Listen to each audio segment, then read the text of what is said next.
노래방 룸 안의 분위기는 화기애애했다. 친구들과 잔을 부딪히며 노래하고 웃음꽃을 피우던 나는 한창 즐겁게 이야기를 나누는 중이었다. 그때 갑자기 휴대전화가 진동했고 확인해보니 연인 지훈에게서 온 메시지였다. 내 안에 서연에 잠든 모습이 담긴 사진과 함께 도발적인 문구가 따라붙어 있었다.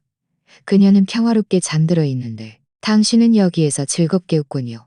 테이블 위의 흥겨움은 순식간에 조롱으로 변했고 분노가 치밀어 올랐다. 주먹을 꽉 쥐어 테이블을 내리칠 뻔했다. 그때 내 손이 테이블에 가으려던 순간 옆에 앉아있던 서연이 내 팔을 잡으며 나지막이 속삭였다. 사람들 많은데 참아. 망신당하지 말고. 그녀의 간청은 내게 허름한 덕적이 정적이 흘렀고 분노는 더욱 그러올랐다. 나는 그녀의 손을 뿌리치고 놀란 사람들을 예리한 시선으로 훑어본 뒤 나는 그녀의 손을 뿌리치고 놀란 사람들을 예리한 시선으로 멀지 않은 곳에서 애써 침착한 척하던 연인 지훈도 긴장하기 시작했다. 차가운 마이크의 감촉은 나를 더욱 선명하게 만들었다. 불필요한 말은 없었다. 마이크에 대고 또렷하게 6글자를 한마디씩 뱉어냈다. 말이 끝나기가 무섭게 로문 순간 정적에 휩싸였다가 이내 헐떡거리는 숨소리와 웅성거림으로 폭발했다. 그들은 온 숨소리와 웅성거림으로 폭발했다. 지훈의 얼굴은 순식간에 창백해졌고 눈에는 공포가 가득했다. 어디를 가든 이상한 시선과 수군거림을 피할 수 없었다. 나는 이 모든 것을 지켜보며 분노가 점차 사그라지고 씁쓸함만이 남았다. 어떤 배신은 애써 설명할 필요도 없이 단 한 번의 치명적인 반격으로 진실을 세상에 드러내는 법이다. 서울 사교계에서는 서연 씨가 18살 어린 남자에게만 마음을 준다고도 했다. 하지만 민준이 서연과 처음 만났을 때 그는 이미 21살의 청년이었고 그들은 이미 3년 가까이 함께해오고 있었다. 해질녘 민준은 서연에게서 전화 한 통을 받았다. 저녁에 서울로 돌아올 예정이며 매실 갈비찜이 먹고 싶다고 덧붙였다. 민준은 2시간 내내 정성껏 저녁 식탁을 준비했지만 서연의 모습은 좀처럼 보이지 않았다. 밤 8시가 되자 그는 참지 못하고 전화를 걸었다. 전화 너머로 시끌벅적한 소리, 남녀의 웃음소리, 마자패 부딪히는 소리가 들려왔다. 나 청담동 라운지에 있어. 운전기사 보낼게. 저녁 같이 먹기로 했잖아? 민준이 물었다. 아직 안 먹었어? 뭐 먹고 싶어? 이리 와. 내가 준비해 줄게. 서연의 말투는 무심하기 짝이 없었다. 민준은 잠시 침묵하다가 막 승낙하려는데 전화 너머에서 누군가 났다 하고 외쳤다. 시끄러운 소리 속에서 누군가 웃으며 말했다. 민준이 그 자식 대체 무슨 재주가 있길래 이렇게 오래도록 실증나게 하지 않는 거야? 서연 씨, 설마 진심은 아니겠지? 서연은 콧방귀를 뀌며 말했다. 네가 무슨 상관인데? 너희들은 모르지. 걔도 오래 키우면 정이 드는 법인데. 하물며 이렇게 말 잘 듣는 시종인데. 서연 씨가 어떻게 버리겠어? 악의적인 조롱에 서연은 웃으며 욕을 퍼부었다. 또다시 한바탕 소란이 일었다. 잠시 후 전화는 조용해졌다. 서연이 전화를 끊지 않았다는 것을 뒤늦게 깨달은 듯 그녀는 전화를 끊었다. 민준이 라운지에 도착했을 때 나작반은 여전히 계속되고 있었다. 전화 속 그 사람들이 그대로 있었지만 아무도 신경 쓰지 않았다. 모두들 민준이 무슨 말을 듣든 개의치 않을 것이고 감히 개의치 못할 것이라고 생각했다. 민준은 잘생긴 남자들이 넘쳐났다. 서연의 미모와 재벌가 배경을 생각하면 그녀를 쫓는 잘생긴 쉬는 부자들이 셀 수 없이 많았다. 민준이 서연 곁에 이렇게 오래 있을 수 있었던 것은 그의 세심함과 눈치 덕분이었다. 아니나 다를까 민준은 아무 말 없이 서연 옆에 조용히 앉았다. 깊은 밤 라운지에서 나올 때 서연은 이미 술에 취해 비틀거렸고 온몸을 민준에게 기대고 있었다. 민준은 조심스럽게 그녀를 차에 태운 뒤 그녀 옆에 앉았다. 차는 산길을 따라 내려갔다. 길 위는 온통 칠흑 같았고 가로등조차 없어 황량한 느낌을 주었다. 서연이 몸을 숙여 키스했다. 이러지 마. 민주는 장난치는 그녀의 손을 잡고 시선을 앞좌석으로 돌렸다. 서연은 이렇게 진지하면서도 당황하는 민준의 모습을 유난히 좋아하는 듯했다. 온몸을 밀착해왔고 얇은 옷 위로 두 사람의 신체 반응은 감추기 어려웠다. 민준이 흠칫하자 앞좌석의 운전기사는 눈치껏 즉시 차를 세우고 내렸다. 그는 다소 민망한 듯 귀까지 빨개져 있었다. 서연은 대담하게 민준의 셔츠 깃을 풀어헤치고 그의 벨트까지 풀었다.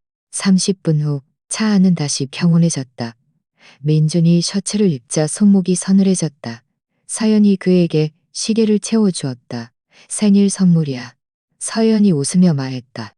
그녀의 긴 머리카락은 가슴팍에 흐트러져 있었고 피부는 하얗고 눈빛은 매혹적이었다. 민주는 서연이 정말 아름답다는 것을 인정할 수밖에 없었다. 웃을 때의 그 사람을 흔드는 아름다움은 시선을 뗄 수 없게 했다. 민주는 고개를 숙였다. 시계의 시간은 막 자정을 넘긴 10월 19일을 가리키고 있었다. 선배, 지훈의 밤늦은 목소리가 좁은 차 안에 울렸다. 서연은 즉시 똑바로 앉았다. 무슨 일이야? 진정하고 천천히 말해. 전화 너머에서 뭔가 말을 하자 서연은 미간을 찌푸리며 빠르게 단추를 채웠다. 지금 갈게. 그녀는 전화를 끊고 마지막 단추까지 채운 뒤차에서 내렸다. 아무런 설명도 심지어 민준이 흐트러진 옷을 정리할 시간조차 주지 않았다. 민준이 꺼내보니 내가 전한 통만 하면 그녀는 외투를 움켜쥐고 잡초무성한 길가에 서서 서연의 차가 밤이 어둠 속으로 사라지는 것을 화면 송문구는 득이양양하고 오만함으로 가득했다. 민주는 자조적인 웃음을 흘리며 휴대전화를 주머니에 다시 넣었다. 이런 나날이구나. 다행히 이제 11일만 지나면 끝난다. 다음 날 아침 일찍 민주는 학교로 가서 논문을 교수님께 제출했다. 자네는 잠재력 있는 학생이지만 학업에 더 신경 써야 해. 자네 논문이 몇 번이나 수정되었는지 스스로 말해봐. 교수님은 양복을 입고 금태 안경을 살짝 밀어 올리며 완고한 눈빛으로 민준을 바라보았다. 교수님, 어디를 더 수정해야 할까요? 교수님은 멸시하듯 콧방귀를 뀌었다. 나는 자네가 어떻게 고치든 요구사항을 충족시키지 못할 것 같군. 혹시 제가 예전에 숲에서 교수님을 때렸기 때문인가요? 민주는 표정 변화 없이 단호하게 말했다. 제가 예전에 우연히 숲에서 여학생을 괴롭히는 사람을 보고 달려가서 그 사람에게 주먹을 날렸는데 알고 보니 교수님이었던 건가요? 당장 입 닥쳐. 교수님의 얼굴은 순식간에 새빨개졌다. 그때는 정말 교수님인 줄 몰랐습니다. 만약 일찍 알았더라면 민주는 잠시 말을 멈췄다. 아마도 제가 좀 살살 때렸을 수도 있겠죠. 턱 하는 큰 소리와 함께 분노한 교수님이 민준의 얼굴에 주먹을 날렸다. 민준의 입가에서 피가 배어나왔다. 그는 입술을 핥고 막 입을 열렸는데 연구실 문이 갑자기 쾅 하고 열렸다. 서연이 심각한 표정으로 문가에 서 있었다. 교수님, 교수님이 휘두르려던 두 번째 주먹은 허공에서 멈췄다. 누구세요? 학교 연구실에 함부로 들어오다니. 서연의 고귀한 기품의 교수님은 순간 당황했다. 한국대학교 학품이 언제 이렇게 나빠졌는지 정말 몰랐네요. 교수님이 학생을 대놓고 때리다니. 서연이 차갑게 말했다. 이어서 휴대전화를 꺼내 전화를 걸었다. 전화가 연결되자마자 그녀의 목소리는 즉시 부드러워졌다. 총장님, 교수님의 등에서 식은땀이 흘렀다. 그녀가 총장님께 직접 전화를 걸다니. 더 놀라운 것은 서연이 전화를 끊은 지 1분도 안 되어 총장님이 허둥지둥 달려왔다는 사실이었다. 그리고 조심스럽게 서연을 배웅했다. 서연이 그를 어른으로 불렀지만 총장님은 그녀에게 유난히 공손한 태도를 보였다. 총장님을 배웅하자마자 서연의 얼굴은 즉시 어두워졌다. 그녀는 민준을 바라보았다. 너 바보야? 그가 널 때리는데 가만히 있었어? 민준은 아무 말도 하지 않았다. 그는 오늘 맞으러 온 것이었다. 교수님의 화를 풀지 않으면 순조롭게 졸업할 수 없을 것이라고 생각했다. 그는 몰래 영상을 녹화해 두었기에 교수님이 나중에 계속 괴롭히더라도 증거가 있었다. 하지만 서연의 갑작스러운 등장이 그의 계획을 망쳐놓았다. 얼마나 됐어? 그가 계속 널 괴롭힌 지. 서연이 미간을 찌푸리며 물었다. 왜 나한테 말 안 했어? 얼마나 됐지? 민주는 마음속으로 헤아렸다. 대략 반년이 넘었을까? 그 사건 이후로 교수님은 계속해서 그를 이런저런 이유로 괴롭혔고 논문에 와서는 학위를 주지 않으려 하는 것이 더욱 노골적이었다. 왜 그녀에게 말하지 않았을까? 한때 그는 정말 그녀에게 말할까도 생각했었다. 도움을 구하려는 것이 아니라 단지 마음속의 괴로움을 털어놓은 것이 아니라 단지 마음속의 괴로움을 털어놓고 싶었을 뿐이었다. 민준의 마음속에 씁쓸함이 밀려왔다. 이 사실을 깨닫자 그는 또다시 자신도 모르게 씁쓸함이 밀려왔다. 내가 채면 채워주니까 정말 네가 내 남자친구라도 되는 줄 알아? 라고 말했다. 남자친구가 아니라면 그녀에게 마음을 털어놓을 자격이 무엇이 있단 말인가? 그날 민주는 폭우 속에 밤새도록 방치되었고 돌아와서는 고열에 시달렸다. 열이 내린 후에도 그는 억지로 돌아가 서연에게 사과해야 했다. 그 후 두 사람은 아무 일 없었다는 듯이 지냈지만 민주는 자신에게 모든 것이 변했음을 알고 있었다. 어떻게 학교에 왔어? 민준이 물었다. 서연이 채 대답하기도 전에 뭔가에 다다르자 민주는 깨달았다. 민준 선배, 정말 우연이네요. 오늘 선배도 학교에 오셨어요? 지훈이 차에서 고개를 내밀며 순진무구한 기쁨을 가장했다. 어젯밤 문자 속 오만하고 도발적인 모습과는 전혀 달랐다. 우리 차에 타요. 서연이 민준의 손을 놓자마자 운전석으로 향했다. 민준이 황급히 차에서 내리려 했다. 죄송해요, 민준 선배. 제가 선배가 운전하는 걸 원치 않아서 조수석 바로 자리 바꿔드릴게요. 움직이지 마. 다칠라.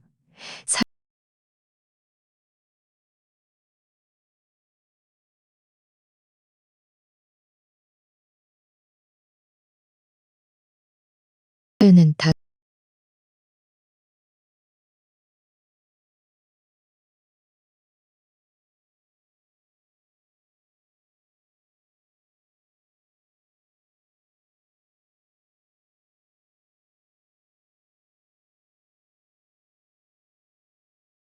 다과도 미소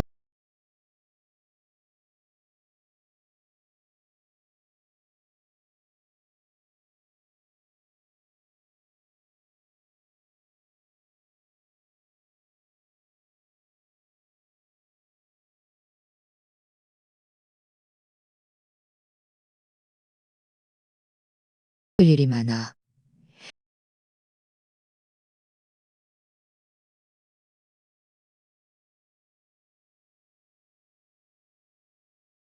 자의 황금기는 이렇게 몇 년뿐이에요. 몇 년 지나면 늦잖아요. 그의 시선은 의도적으로 민준을 스쳐 지나갔다. 나갔다.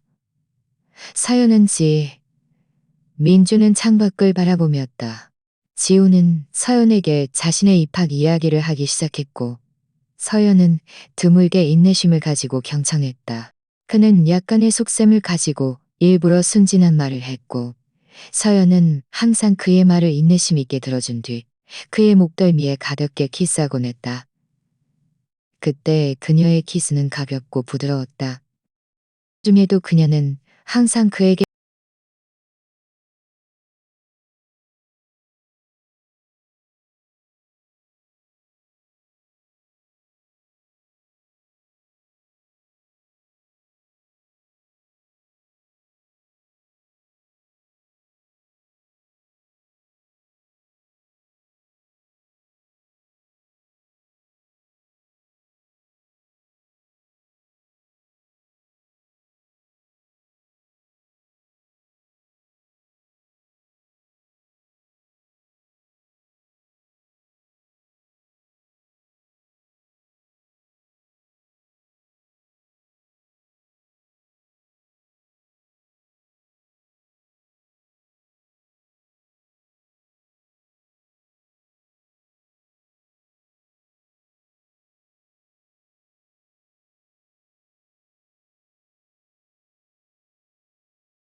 됐다.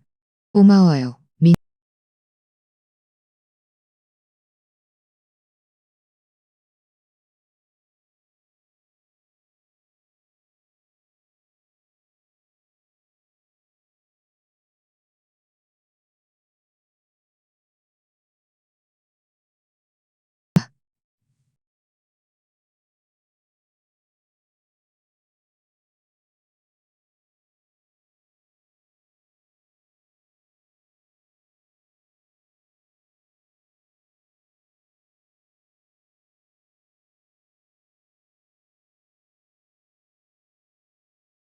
휴대전화에 넣었.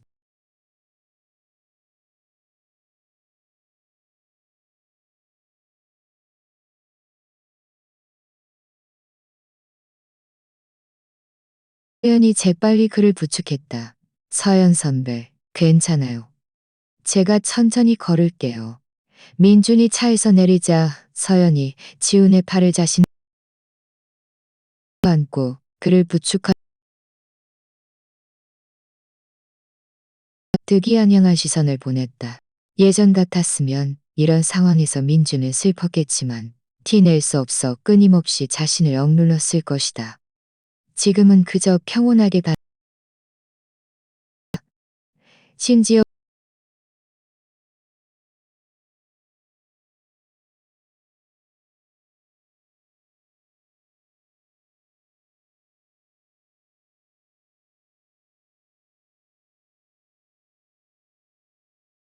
눈의 웃음소리가 끊이지 않았다.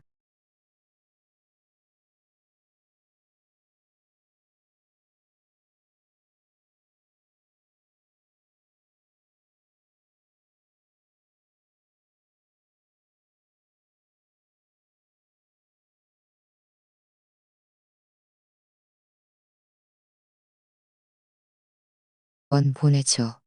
민주는 휴대전화를 집어들고 빠르게 답장을 보냈다. 냄비 안에 끓는 물이 갑자기 튀어올라. 민주는 마음이 너무 혼란스러워 실수로 냄비와 물을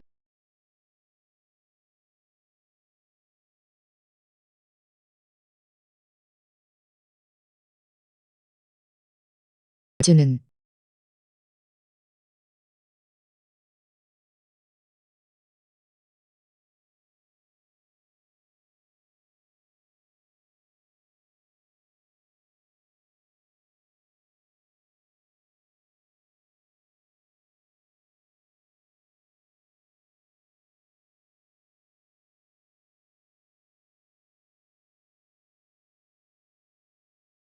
착한 얼굴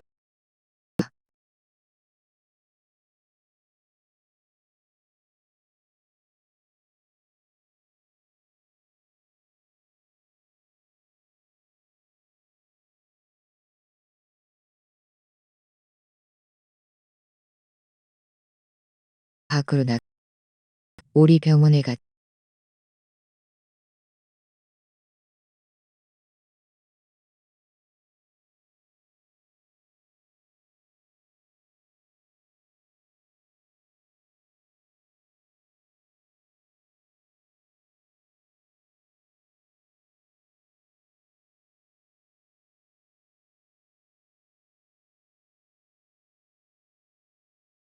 눈이 다 제 잘못이에요. 제가 매실 갈비찜을 먹고 싶다고 하지 않았으면 선배도 하지 않았을 거예요. 저는 그냥 선배를 보면 제 오빠가 내 눈빛이 미묘했다. 민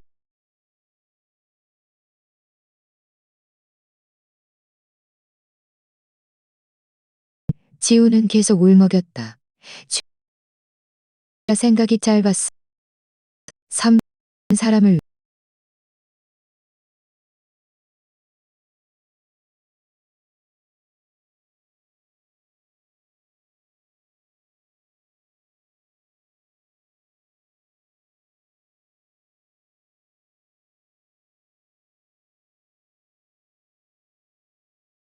거의 앞 유리창 밖에 바라보았다. 민준 의임이 있어? 네. 왜 이렇게까지 자신을 망쳐? 너의 이런 수법은 아직도 안 끝난 거야? 그녀는 욕설을 퍼붓고 차에서 내렸다. 민주는 맨발로 병원 앞 시멘트 바닥에 서 있었다. 발바닥은 차갑고 발은 극심한 통증에 시달렸다. 서연의 차가 쏜살같이 사라지던 밤을 떠올렸다. 적어도 오늘은 병원 문 앞까지는 데려다 줬네. 민주는 쓴웃음을 지었다. 가방 속 휴대전화가 다시 급하게 진동했다. 이번에는 전화가 직접 걸려왔다. 민주는 깊이 쉼을 들이쉬며 눈 속의 고통을 숨기고 전화를 받았다. 전화를 받았다. 전화 네가 좋은 차 타는데 오늘 네가 좋은 차 끼고 전화를 받았다. 전화 너머로 허스키하고 우울한 중년 여성의 목소리가 들려왔다. 돈 없다고. 돈 없다고. 너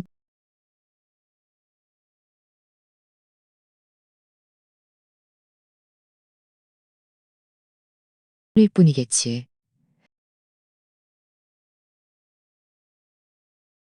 면 내가 찾아가서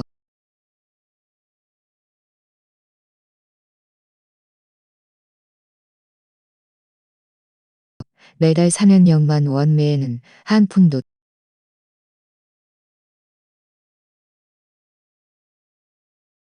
없는 손이 전화 벨소리가 다시 울렸다. 민주는 짜증이 나서 벽에 기대어 전화를 받았다.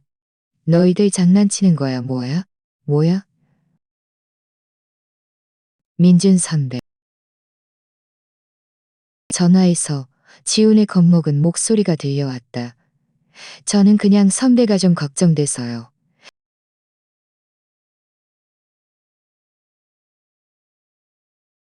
생각할 것도 없이 지훈이 일부러 그에게 말하는 것 분명 옆에 있을 것이었다. 서연의 차가운 목소리가 들려왔다. 민준, 사과해. 민준은 깊이 숨을 내쉬고 전화를 끊었다. 그날 이후 서연은 민준과 연락을 끊었고 그의 세상에 발을 들인 적도 없었다.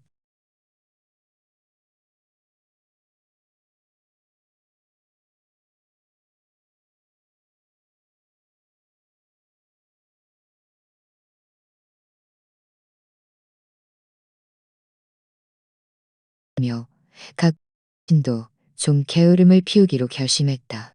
10월의 끝자락 하늘은 가랑비에서 흐림으로 바뀌었다. 그는 서연에게서 전화 한 통을 받았다. 그녀는 그에게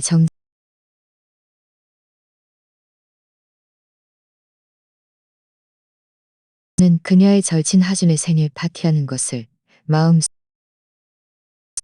서연과 손잡고 함께한 이후로 그녀의 친구들의 중요한 순간들은 모두 민준의 마음에 새겨져 있었다.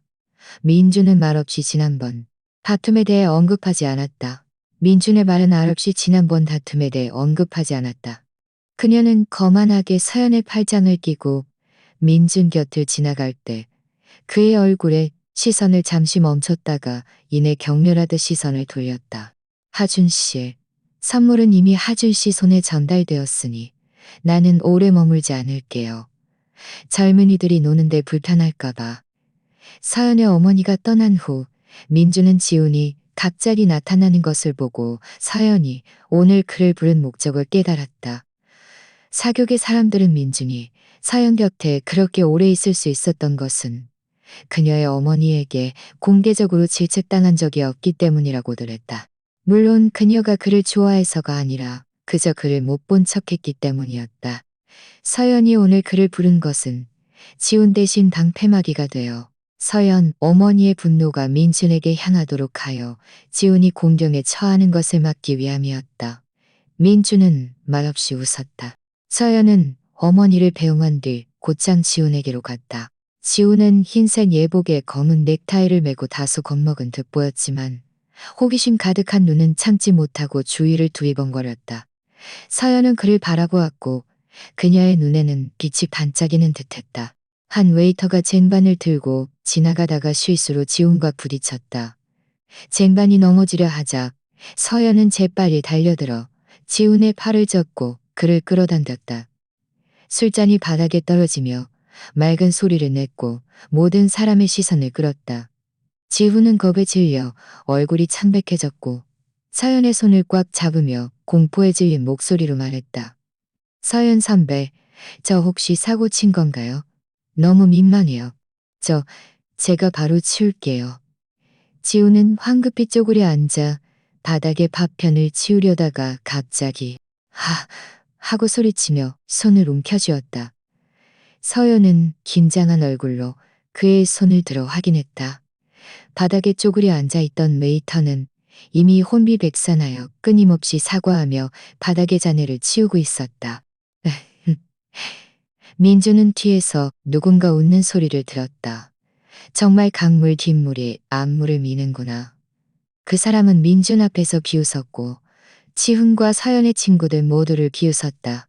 서연의 친구들은 민준을 한 번도 진정으로 받아들인 적이 없었다. 그들은 그처럼 평범한 사람을 무시했고 서연 앞에서는 정잔을 빼는 척했지만 뒤에서는 노골적인 경멸과 조롱을 서슴지 않았다. 아무도 민준이 서연에게 가서 고자질할 것이라고 걱정하지 않았다.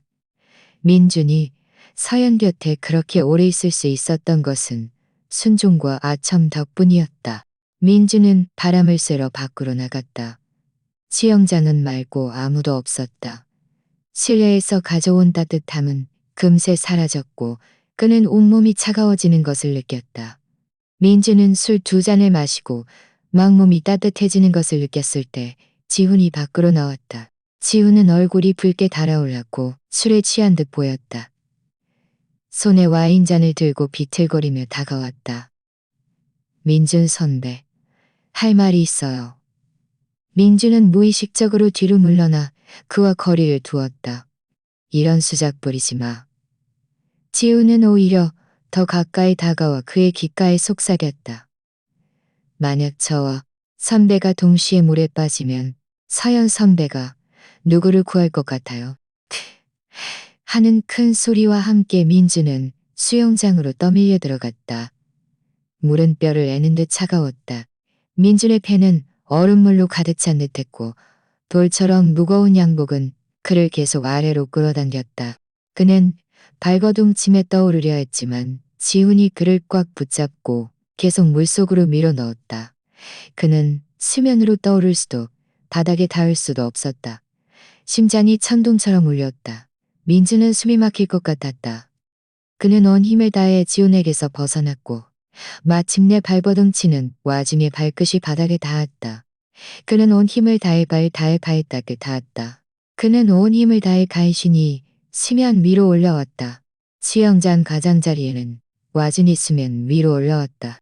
기침을 하던 민주는 사연이 사람들을 해치고 달려와 신발도 걷지 않고 물속으로 뛰어들어 지훈을 향해 필사적으로 헤엄쳐 가는 것을 보았다. 튀어오른 물방울이 민준의 얼굴에 튀어 시야를 흐릿하게 만들었다. 서연은 재빨리 지훈을 물 밖으로 끌어올렸다. 지훈의 얼굴은 창백했지만 서연의 얼굴은 창백했지만 서연의 얼굴은 창백했지만 서연의 얼굴은 그보다 더 창백했다. 그녀는 다른 사람이 건네준 담요를 받아 지훈을 감싸 안고 민주는 얼굴에 물을 닦아내고 구명판을 짚고 가장자리로 이동했다. 그는 앉아 사다리를 만졌고 손을 뻗어 한 발을 사다리 꼭대기에 올렸다. 고개를 들자 서연의 얼음장처럼 차가운 얼굴이 보였다. 사과해. 그녀가 위압적으로 명령했다. 민주는 그녀의 눈을 보았다. 제가 한 거 아니에요. 네가 아니면 그럼 그 애가 스스로 그랬다는 거야? 그 애가 누구를 제일 두려워하는데? 그 애는 헤엄도 못 쳐. 지우는 여전히 작은 소리로 기침하고 있었고 주위 사람들은 모두 이쪽을 주시하며 속삭였다. 머리 위에 스포트라이트가 켜졌고 눈부신 빛이 민준에게 쏟아졌다. 그는 마치 신문당하는 죄수 같았다. 민준, 사과해. 서연은 극도로 참고 있는 듯했다. 어이, 이게 무슨 짓이야? 하준이 달려와 서연을 말리려 했다. 민준이 설마 그럴 리가 없잖아. 봐, 그 애도 이렇게 됐잖아. 하준은 서연의 친구들 중 민준을 뒤에서 험담하지 않은 몇 안 되는 친구 중 한 명이었다. 서연은 차갑게 비웃었고 그녀의 눈빛은 칼날처럼 날카로워 민준의 얼굴 가죽을 찢을 듯했다. 그는 자신을 이렇게 만드는데 가장 능숙해. 하준이 다시 말리려는데 민준이 갑자기 웃었다. 제가 사과할게요. 미안해, 지훈. 그는 고개를 들고 거리낌 없이 웃었다. 서연은 순간 멍해졌고 하준도 잠시 멈칫했다. 이런 상황에서 누구도 웃을 수 없을 텐데. 다음 순간 민주는 손을 뻗어 서연의 발목을 가볍게 잡고 나지막이 말했다. 화내지 마. 응? 그래, 이것이 바로 민준이었다. 그는 서연의 비위를 맞추기 위해 무엇이든 할 준비가 되어 있었다. 사과쯤이야. 누가 옳고 그른지는 중요하지 않았다. 하준은 안도하며 사람들에게 민준을 끌어올리게 했다. 서연은 차가운 얼굴이었다. 서연 선배, 저 너무 아파요. 지훈의 고통스러운 목소리가 들려왔다. 그는 배를 움켜쥐고 미간을 찌푸렸다. 1초 후 서연은 민준의 손을 놓고 급히 지훈에게로 달려가 쪼그려 앉았다. 가자. 병원에 가서 정밀 검사 받아보자. 민준은 그 자리에 홀로 남겨져 사방에서 쏟아지는 시선을 감당해야 했다. 그 시선들 속에는 비웃음, 조롱, 그리고 흥분이 뒤섞여 있었다. 민준이 이번에는 정말 서연에게 버림받겠지? 그 앞에서 대놓고 지훈을 데려가다니. 내가 그러면 정말 사람들 앞에 다시 나타나지 못할 거야. 그건 네 생각이지. 민준이는 그러지 않을걸? 그 사람 마음이 얼마나 넓은데. 내일 또 뻔뻔하게 달라붙을 게 분명해. 하준은 다소 민망한 듯 말했다. 민준아, 이리 와. 내가 사람 시켜서 갈아입을 옷 가져다 줄게. 고마워. 민준은 수건으로 몸을 감싸고 돌아서서 하준을 따라 떠났다. 발등에 화상을 입은 기분은 발버둥 치는 동안 수영장 타일에 긁혀 피가 줄줄 흘렀다. 하지만 민준은 아무런 느낌도 없는 듯 평온하게 걸어나갔다.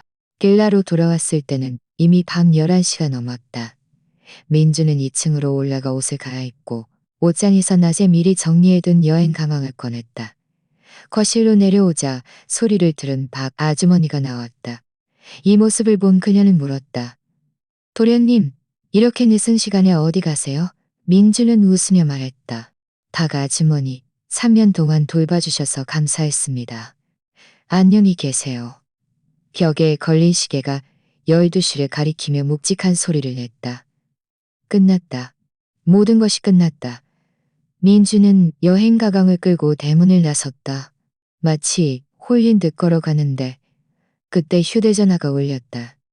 화면에는 서연의 이름이 끊임없이 깜빡이고 있었다. 서연은 병원 문 앞에 서서 고개를 숙여 휴대전화를 바라보았다. 마음속은 의욕으로 가득했다. 민준이 감히 전화를 끊다니 믿을 수 없었다. 그는 항상 그녀의 전화를 가장 먼저 받았고 예외는 없었다. 서연은 다시 전화를 걸기로 했다. 잠시 후 전화는 마침내 연결되었지만 아무도 말하지 않았다. 서연도 억지로 말을 하지 않고 숨을 참고 있었다.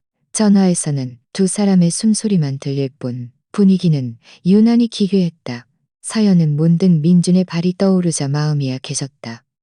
그녀는 원래 그를 데리고 상처를 데리고 상처를 데리고 상처를 데리고 상처를 데리고 상처를 치료할 생각이었다. 그녀는 원래 그를 데리고 상처를 치료할 생각이었지만 민주는 너무나 고집스러웠다. 겉으로는 온화하지만 내면은 또 누구보다 단호했다. 네 발. 서연, 우리 헤어지자. 두 사람은 거의 동시에 입을 열었다. 서연은 멈칫하더니 차갑게 비웃었다. 민준, 무슨 소리 하는 거야? 내가 헤어지자고 할 자격이 있다면 말이지. 만약 우리의 관계에서 제가 헤어지자고 할 자격이 없다고 생각한다면 그냥 당신이 저를 찾다고 생각하세요. 민준이 평온하게 말했다. 서연은 계속 차갑게 비웃었다. 그래, 민준. 너 정말 대단하다. 민준은 이미 전화를 끊었다. 지훈이 검사실에서 나오다가 서연이 고개를 숙여 휴대전화를 보고 있는 것을 보았다. 그는 다가가 웃으며 물었다. 서연 선배, 무슨 일 있어요? 꽝! 하는 큰 소리와 함께 서연의 휴대전화가 날아가 산산조각이 났다. 지우는 겁에 찔려 즉시 입을 다물었다. 서연의 운전기사가 급히 와서 말했다. 아가씨, 아가씨, 박아주머니께서 방금 전화하셨는데 민준 도련님이 좀 이상하다고 하세요. 한밤중에 여행 가방을 들고 나갔다고. 그는 바닥에 부서진 휴대전화를 보고 말을 멈췄다. 서연은 차갑게 말했다. 곧 서울 사교계에는 서연 씨가 3년 동안 사귀던 민준과 마침내 헤어졌다는 소문이 퍼졌다. 이제 그녀 곁에는 19살도 채 안 된 지훈이 있었다. 민준을 대하는 태도와는 달리 서연은 지훈을 귀한 보물처럼 아꼈다. 지난번 누군가 농담으로 지훈이 흰 셔츠를 입은 뒷모습이 민준과 닮았다고 말하자 서연은 즉시 불같이 화를 내며 그 사람을 쫓아냈다. 그 후 아무도 서연 앞에서 지훈의 이야기를 감히 꺼내지 못했다. 하지만 모두들 서연이 요즘 감정 기복이 심하고 가끔은 예고 없이 화금은 예고. 밤에 서연은 파티에서 술을 좀 마시고 라운지 소파에 누워 눈을 감고 쉬고 있었다. 얼마 지나지 않아 지훈이 따라왔다. 서연은 그의 몸에서 나는 고롱 향을 맡았고 미세한 찰칵 소리를 들었다. 서연은 눈을 떴다. 지훈은 그녀에게 등을 돌리고 고개를 숙여 휴대전화로 뭔가 보내고 있었다. 서연은 희미하게 자신이 눈을 감고 누워있는 사진임을 알아보았다. 나를 찍었어? 그녀가 물었다. 지훈은 그녀에게 안겨있는 눈 깜짝 놀랐다. 지훈은 깜짝 놀라 휴대전화를 소리를 자신이 눈을 감고야 떨어뜨렸다. 더 눈에 띄는 것은 그가 민준의 프로필 사진과 대화창을 보고 있었다는 것이었다. 지훈은 재빨리 휴대전화를 주워 거의 본능적으로 등 뒤에 숨겼다. 서연 선배, 저는 그냥. 지훈은 서연에게 들킬 줄은 몰랐는지 말을 더듬으며 아무 말도 하지 못했다. 서연은 1초간 침묵했다. 이리 와. 지훈이 반응하기도 전에 그녀는 지훈을 끌어안고 그의 뺨에 키스했다. 동시에 지훈의 휴대전화로 사진을 찍어 민준을 끼어안고 그의 뺨에 키스했다. 민준은 휴대전화 화면을 뚫어져라 쳐다보았다. 서연은 눈을 감고 옆으로 누워 있었고 웨이브 징긴 머리카락은 아무렇게나 흐트러져 있었고 뺨에는 건강한 홍조가 돌았으며 길고 흰 다리는 매혹적인 잠자는 숲속의 미녀 같았다. 지훈은 그녀 옆에 비디오 카메라를 향해 득이하는 미소를 짓고 있었다. 이어서 흐릿한 사진 한 장이 튀어나왔는데 한 여자가 한 남자에게 키스하고 있고 남자의 눈에는 진정한 기쁨이 가득했다. 하지만 지금은 잠시 서연의 황홀한 표정을 바라보다가 가볍게 화면을 밀어 사진을 삭제했다. 요즘 지훈은 계속 이 부계정을 통해 그에게 사진과 메시지를 보내고 있었다. 마치 자랑하고 도발하는 듯했다. 민준이 그의 부계정을 차단하지 않은 이유는 이런 방식으로 서연의 최신 동향을 파악하고 싶었기 때문이었다. 그에게는 아직 처리해야 할 몇 가지 일들이 남아 있었고 서연 쪽에서 무슨 문제가 생길까봐 걱정되었다. 서연은 서울에서 소문난 제멋대로인 재벌가 아가씨였고 아무도 그녀의 재벌가 아가씨였고 아무도 그녀를 그날 그가 먼저 헤어지자고 했을 때 서연의 그 차가운 비웃음은 민준으로 하여금 늘 마음속에 드리워진 채 떨어지지 않는 칼날처럼 느껴지게 했다. 다음 날 민준은 교수님의 연구실로 들어갔다. 교수님, 제 해외 박사 유학 추천서 언제쯤 나올 수 있을까요? 다음 주면 마감일입니다. 교수님은 웃으며 침묵했다. 교수님께서 이전에 약속하셨던 추천서를 번복하셔도 괜찮습니다. 하지만 왜 장 교수님께서 저에게 추천서를 써주시는 것을 막으셨습니까? 교수님은 금태 안경을 다시 고쳤으며 느릿하게 말했다. 누군가 익명으로 자네의 사생활에 문제가 있고 남녀관계가 문란하다고 제보했더군.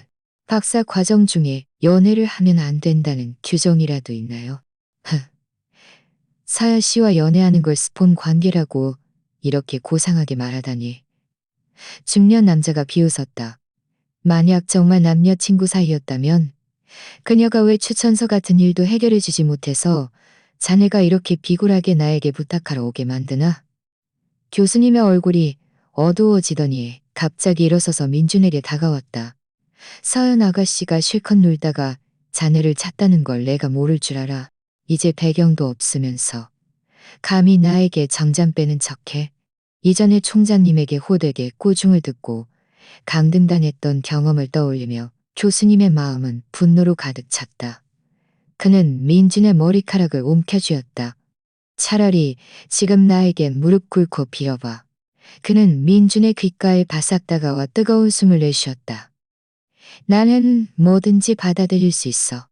평소에 서연 아가씨에게 어떻게 아첨했는지 지금 나에게 그대로 해봐. 민준은 강제로 고개를 들었다. 눈앞에 어떤 것이 다가오는 것을 느꼈다. 그는 무표정한 얼굴로 갑자기 다리를 들어 올렸고 곧이어 한 남자의 비명소리가 들렸다. 민준의 얼굴에도 주먹이 날아왔다. 민준은 바닥에 쓰러져 울고 있는 남자에게 두 번 더 세게 발길질을 한 뒤 돌아서서 연구실을 나섰다. 민준 선배. 곡도에서 지훈이 뒤쫓아왔다. 민준의 얼굴을 보고 웃으며 말했다. 선배 얼굴은 왜 그래요? 민준은 차갑게 그를 바라보았다. 네가 학교에 일을 떠벌린 거지.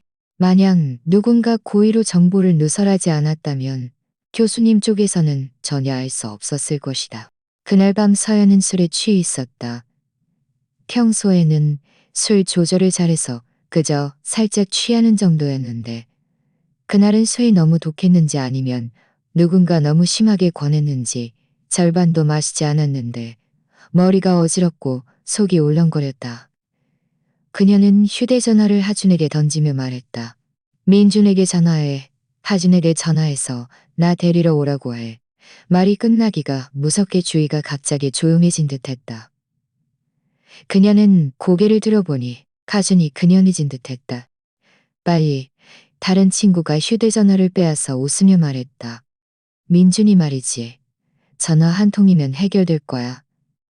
그런데 서연, 너 잘 생각해봐. 네가 그에게 한 번 더 기회를 주면 그가 너를 귀찮게 하는 시간이 더 길어질 거야. 서연은 그제야 문득 깨달았다. 민준이 자신에게 헤어지자고 했었다. 그녀와 민준은 반 달 동안 연락하지 않았다. 친구의 말은 한 바가지 찬물을 끼얹듯 서연을 순식간에 거의 정신 차리게 했다. 그녀는 눈앞에 뒤집혀 있는 휴대전화를 뚫어져라 바라보았다. 화면에는 아직 연락처 화면이 멈춰 있었고 민준이라는 두 글자가 맨 위에 조용히 놓여 있었다. 그 뒤에는 그녀에게 익숙한 번호가 따라붙어 있었다.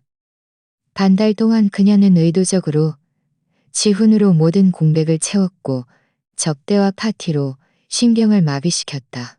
하지만 무의식적으로는 여전히 민준을 당연하게 여겼던 것이다. 필요 없어. 서연은 갑자기 손을 잡아 끌었다. 손은 얼음장처럼 차가웠다. 나 혼자 갈 수 있어. 그녀는 비틀거리며 일어섰다.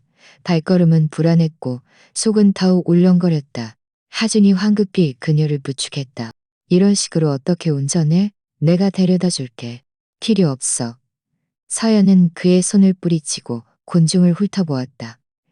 시선은 결국 구석에 있는 지훈에게 닿았다. 소녀는 술잔을 들고 눈을 반짝이며 그녀를 바라보고 있었고 알아차리기 힘든 기대감이 섞여 있었다. 예전 같았으면 이런 상황에서 민주는 항상 가장 먼저 달려와 그녀 대신 술을 막아주고 그녀를 부축해 조심스럽게 인파를 피한 뒤 차 안에서 그녀의 술을 받아내곤 했다. 하지만 지금 그녀의 술을 받아내곤 했다. 서연은 갑자기 짜증이 밀려와 손을 흔들며 말했다. 아무도 따라오지 마. 그녀는 휘청거리며 라운지를 나섰다.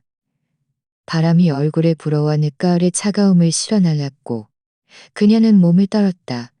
길가의 가로등은 희미하게 그녀의 그림자를 길게 늘어뜨렸고 외롭고 다소 눈부셨다. 그녀는 무의식적으로 휴대전화를 꺼내 손가락이 통제 불능으로 그 번호를 눌렀다. 전화가 연결되는 순간 서연의 심장은 알 수 없는 이유로 철렁했다.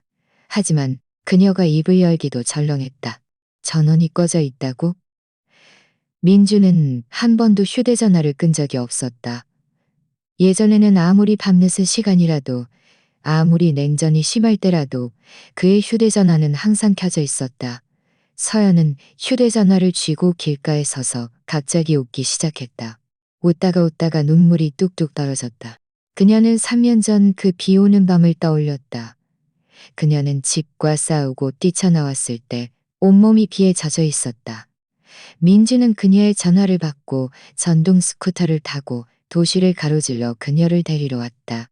그는 유일한 우비를 그녀에게 덮어주고 자신은 흠뻑 젖어 생쥐꼴이 되었다. 서연, 두려워하지 마. 내가 있잖아. 라고 말했다. 그때 그의 눈빛은 진심이었고 단호하여 그녀는 그 차가운 밤에 한 줄기 따뜻함을 느낄 수 있었다. 하지만 나중에 그녀는 그를 어떻게 대했던가? 그의 헌신을 당연하게 여기고 그의 시심을 하찮게 여기고 그의 진심을 하찮게 여겼으며 심지어 그가 사람들에게 조롱당할 때도 한마디도 그를 위해 말해주지 않았다. 민준. 그녀는 타운 빈 거리를 향해 나지막이 그의 이름을 불렀다.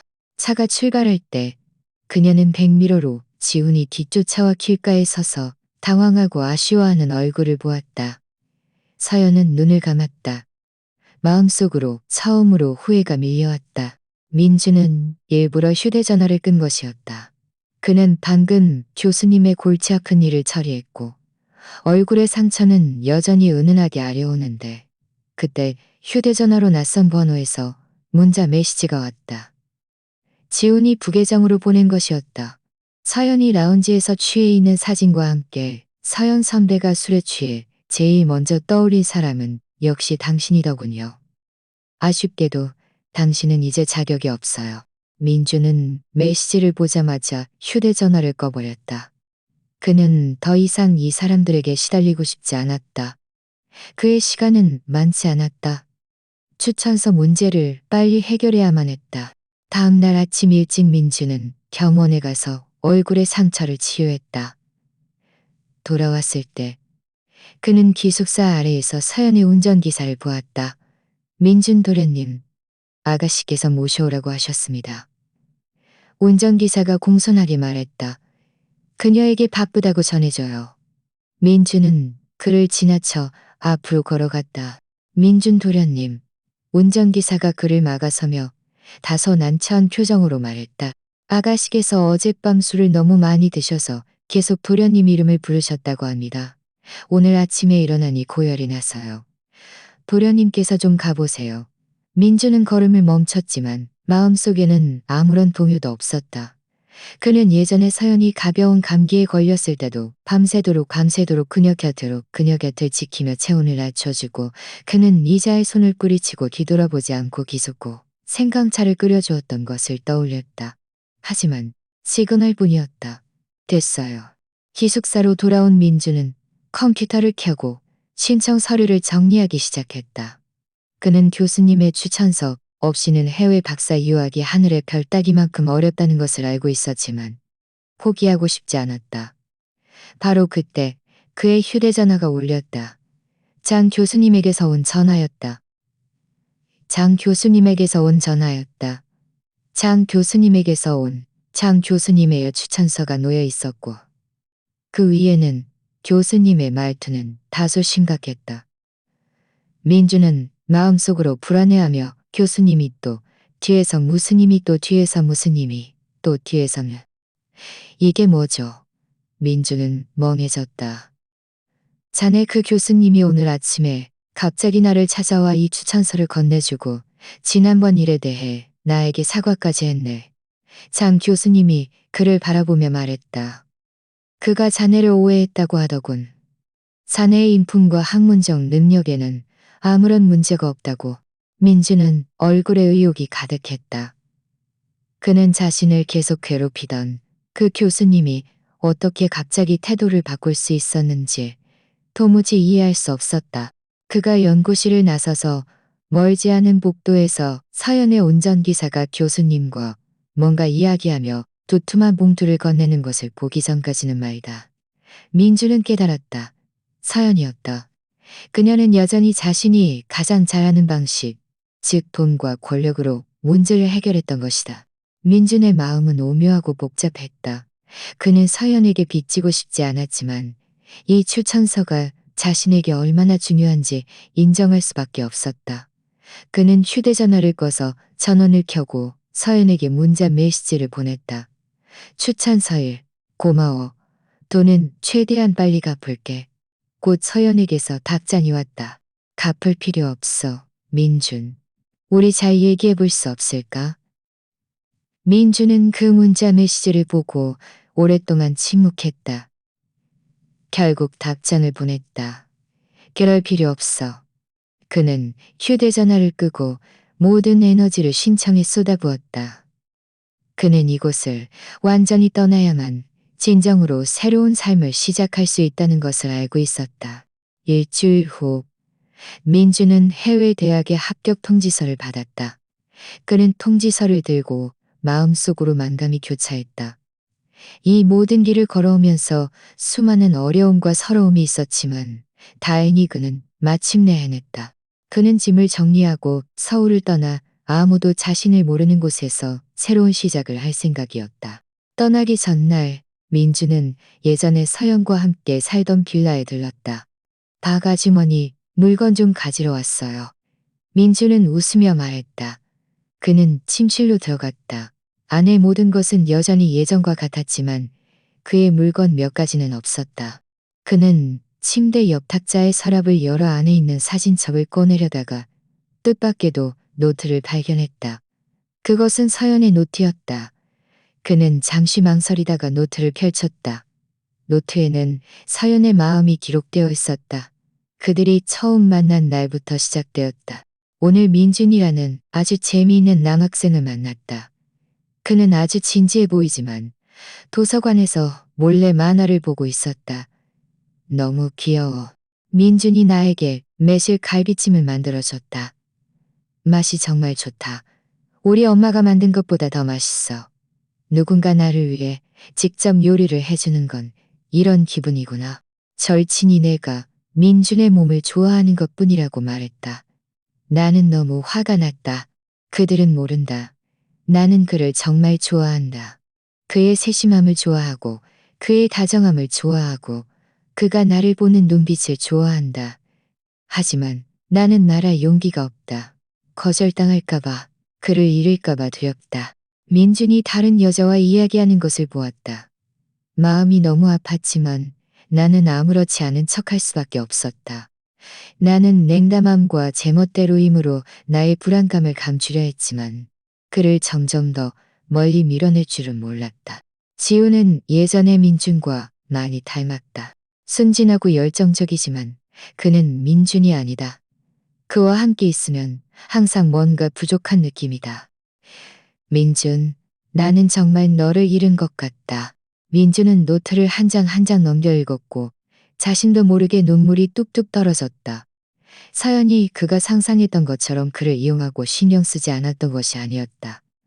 그녀도 진심을 가졌고 불안해했다. 단지 그녀의 자존심과 제멋대로임이 그를 놓치게 만들었고 그 또한 자격지심과 예민함 때문에 확인하고 소통할 용기가 없어 결국 이 관계를 파탄으로 이끌었던 것이다. 그때 필라 문이 열리고 서연이 들어왔다. 그녀는 민준의 손에 들린 노트를 보고 얼굴이 순식간에 창백해졌다. 네가 어떻게 내 노트를 봤어? 민준은 고개를 들고 눈물을 닦으며 평온하게 말했다. 그냥 물건 가지러 왔다가 우연히 봤어. 미안해. 미안해. 서연이 갑자기 말했다. 목소리에는 흐느낌이 섞여 있었다. 민준, 예전에는 다 내 잘못이었어. 그렇게 너를 대하지 말았어야 했는데, 그렇게 너에게 많은 상처를 주지 말았어야 했는데, 우리 다시 시작할 수 없을까? 민주는 그를 사랑했던 3년 동안에 이 여자를 바라보았다. 지금 그녀는 눈가가 붉어졌고 얼굴에는 후회로 가득했다. 그의 마음속에 한 줄기 흔들림이 있었지만 이내 평온해졌다. 서연. 그가 나지막이 말했다. 우리는 모두 되돌아갈 수 없어. 내가 예전에 정말 못된 놈이었던 거 알아. 내가 바꿀 수 있어. 너를 아끼고 존중하는 법을 배울게. 내가 네 문제도 아니고 내 문제도 아니야. 민준이 그녀의 말을 끊었다. 우리는 그냥 맞지 않았을 뿐이야. 너는 사람들에게 칭송받는 것에 익숙하고 나는 평등과 존중을 원했어. 우리의 세상은 원래 달랐어. 그는 노트를 그녀에게 건네주었다. 추천서 고마워. 돈은 이미 네 계좌로 이체했어. 행복하길 가를게. 민준은 여행 가방을 들고 돌아서서 문으로 향했다. 민준, 서연이 그를 불렀다. 어디가? 해외로 유학가. 민준은 뒤돌아 그녀에게 웃어 보였다. 잘 가, 서연. 이것이 그가 처음으로 그녀의 이름을 성없이 불렀던 순간이었다. 서연은 그의 뒷모습을 보며 더 이상 참지 못하고 눈물을 흘렸다. 그녀는 이번에는 그를 정말로 잃었다는 것을 알았다. 민준이 서울을 떠나던 날, 날씨는 화창하고 햇살이 눈부셨다. 그는 비행기 안에서 창밖의 구름을 바라보며 마음속에 평온함이 가득했다. 그 모든 과거의 상처와 후회는 이미 지나간 일이 되었다. 그는 더 이상 사람 때문에 먼지처럼 비굴했던 민준이 아니었다. 그는 이제 새로운 인생을 시작할 민준이었다. 해외 생활은 매우 보람있었다. 민준은 학업에 전념했고 그의 학문적 능력은 교수님들의 인정을 받았다. 새로운 친구들도 사귀었다. 그는 더 이상 예전처럼 예민하고 자격지심에 시달리지 않았고 더욱 밝고 자신감 있는 사람이 되었다. 주말에는 친구들과 함께 농구를 하거나 등산을 갔고 한가할 때는 직접 요리를 하기도 했다. 가끔 서연이 생각날 때도 있었지만 마음속에는 이미 아무런 동요도 없었다. 1년 후 민주는 한 학술 교류회에서 다혜라는 여학생을 만났다. 그녀는 유학생이었고 다정하고 친절하며 독립적인 사람이었다. 서연과는 완전히 다른 유형이었다. 다혜는 민준의 재능과 굳건함을 높이 평가했고 민준도 다혜의 낙천적이고 진실한 면을 좋아했다. 그들은 서로에게 이끌려 자연스럽게 연인이 되었다. 화창한 오후, 민준과 다혜는 공원 벤치에 앉아 이야기를 나누고 있었다. 민준, 예전에 누군가를 사랑한 적 있어? 다혜가 호기심 가득한 목소리로 물었다. 민준은 웃으며 말했다. 사랑했었지. 그럼 지금도 그 사람을 그리워해? 아니, 민주는 다혜의 눈을 바라보며 진지하게 말했다. 과거는 이미 지나갔어. 중요한 건 현재와 미래야. 다혜는 그의 어깨에 기대어 웃으며 말했다. 나도 그래. 민주는 그녀의 손을 꽉 잡고 손바닥에 온기를 느꼈다. 그는 이번에야말로 올바른 사람을 만났다는 것을 알았다. 한편 서울에서는 서연도 점차 변해갔다. 그녀는 더 이상 예전처럼 제멋대로 행동하지 않았고 다른 사람을 존중하고 자신의 삶을 가꾸는 법을 배우기 시작했다. 그녀는 지훈과 헤어졌다. 아첨과 위장으로 얻은 감정은 결국 오래가지 못한다는 것을 깨달았기 때문이었다. 그녀는 집안 사업의 일부를 물려받아 성공적으로 운영하고 있었다. 가끔 민준이 생각날 때도 있었다. 그를 위해 매실 갈 때도 있었다. 그녀는 민준의 말이 옳다는 것을 알고 있었다. 그들은 원래 맞지 않았다. 각자 평안하게 잘 지내는 것이 가장 좋은 결말이었다.